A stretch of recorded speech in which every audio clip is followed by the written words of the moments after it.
Hey everyone, welcome back to our tax sale series, Tax Lien and Tax Deed Investing 101 in the spirit of Hillman Talk. This is Reclaiming Government Systems to Build Generational Wealth. And we are on week 2, which is navigating county auctions and state regulations. So today we'll be discussing state-specific laws, property research methods, and auction participation strategies. So one of the biggest mistakes new investors make is assuming all tax sales work the same way. But here's the thing, each state has its own rules, and knowing them can make or break your investment. So first things first, knowing your state rules. Know the key differences between redemption periods, required deposits, payment methods, and bidding processing. And just as a little tip, always check your local treasurer's website for the most current regulation because these processes can change. Okay, so first up is redemption periods. So for redemption periods, this is how long the original owner has to pay their taxes and reclaim their property. These can range from just a few months to several years, depending on your state. For example, some states give owners 6 months, while others allow up to 2 to 3 years. Okay. Now, for the required deposits, we're going to talk money. Most counties require deposits before you can even bid. This is very important because if you are bidding in multiple auctions, you want to make sure that you understand what the registration process looks like. So, and sometimes these aren't small amounts. It can be anywhere between like $500 to, a couple thousand. Sometimes it is a percentage of the maximum amount of money that you plan on spending in the auction. So just be aware of what the required deposits are for your particular tax sale. Now, in terms of payment method, this is something crucial. Counties are super specific about how they accept payment. Some only take certified funds, others might accept credit card payments for deposits but require wire transfer for the final payment. So you got to be clear on their specific payment methods and the time that it takes for the funds to settle. Big thing, because some counties may say, hey, you can send us an ACH, but ACH takes 4 days to settle. And guess what?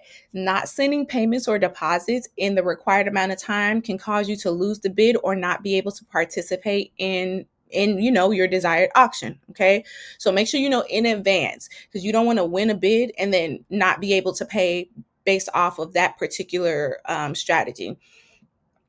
And then lastly, got to know the bidding processes. And this is going to vary obviously based off of if you are investing in tax lien certificates or tax deeds, but just understanding the bidding process will make a world of difference for you, especially when we're talking about deeds and knowing how much like equity you can get out of it. In terms of tax lien certificates, you got to understand what the bidding process is because it can vary. You can be bidding up the interest rate, you can be bidding down the interest rate, you can be bidding in turn like bidding for a percentage of the ownership. So gotta understand your state rules bidding process.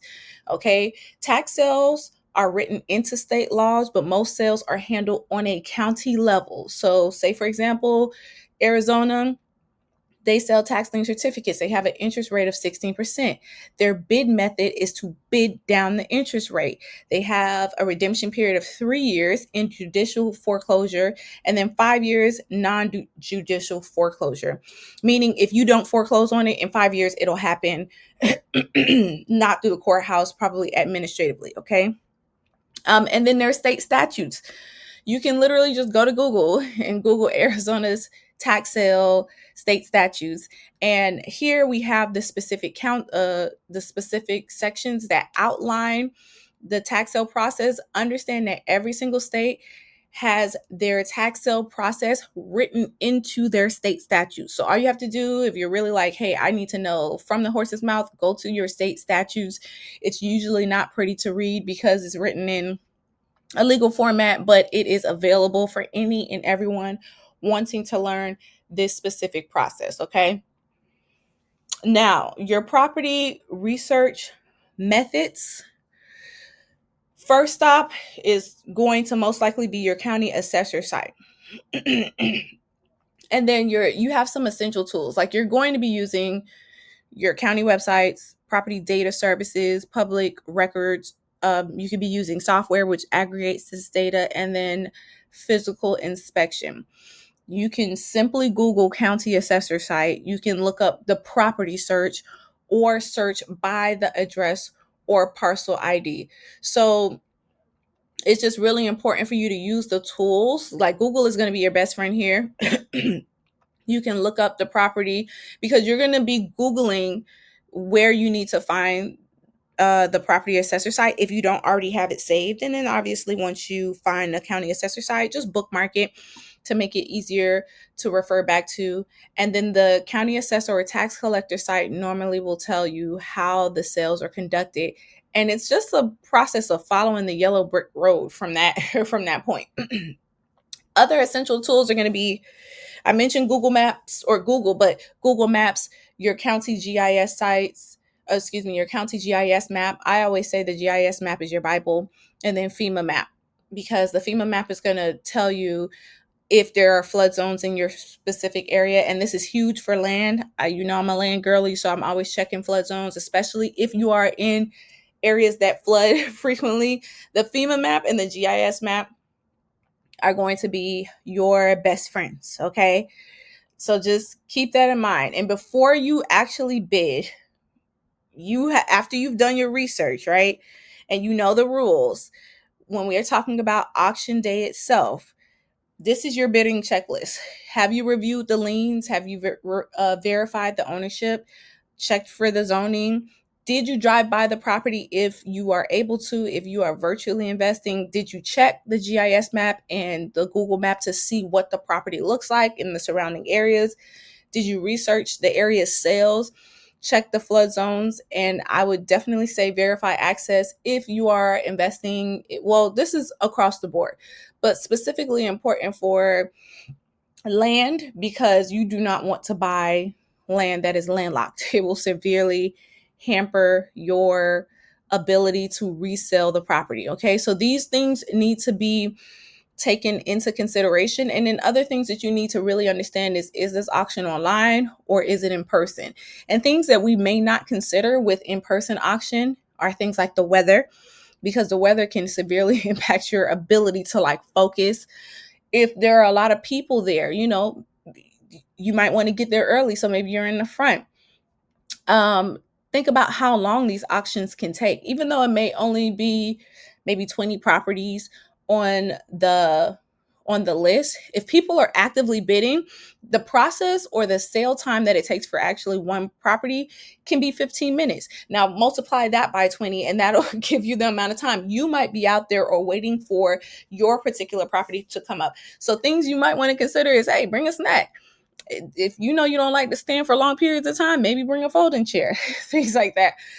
Make sure that you're in a position where you can be seen and heard for live auctions. For online auctions, you want to consider things like proxy bidding. Are you participating in multiple auctions at one time?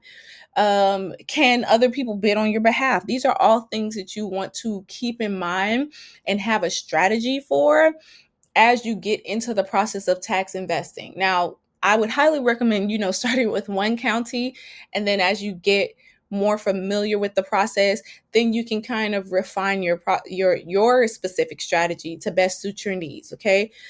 Lastly, don't forget to set your maximum bid before the auction starts, because you don't want to get caught up in bidding wars. And remember that a bad deal is worse than not winning at all. Be prepared to, if you're at a computer desk, either sit on your fingers and stop bidding, or if you're in a live auction, don't put your hand up, don't yell out. Be prepared for that, because it can be very, emotional when you're going through these tax sale processes. All right. So that covers the three main topics that we were discussing today. Remember your state's rules, do thorough research, and be prepared for your auction day. Next week, we'll deep dive more into these subjects. So for your discussion topic for the week, what I want you guys to do is research your particular state state laws and see what your redemption periods are. What is the sale process? Is it online or in person? And then I want you to mention one thing that you learned in your research that you did not know. Okay, so this is going to be your discussion topic. Be sure to post it in the group. And lastly, before I go, just as a last check, if you guys are interested, you can definitely click the link below to upgrade to the elite community, where all of these videos are already available to you. We have our accelerated tax lien and tax deed investing course, as well as a 5-day challenge, which goes over all of this information, as well as all of the credit and building business credit resources that you may need to build your business funding as quickly as possible. That is all for this week. I will catch you guys in the group. All right, have a good one.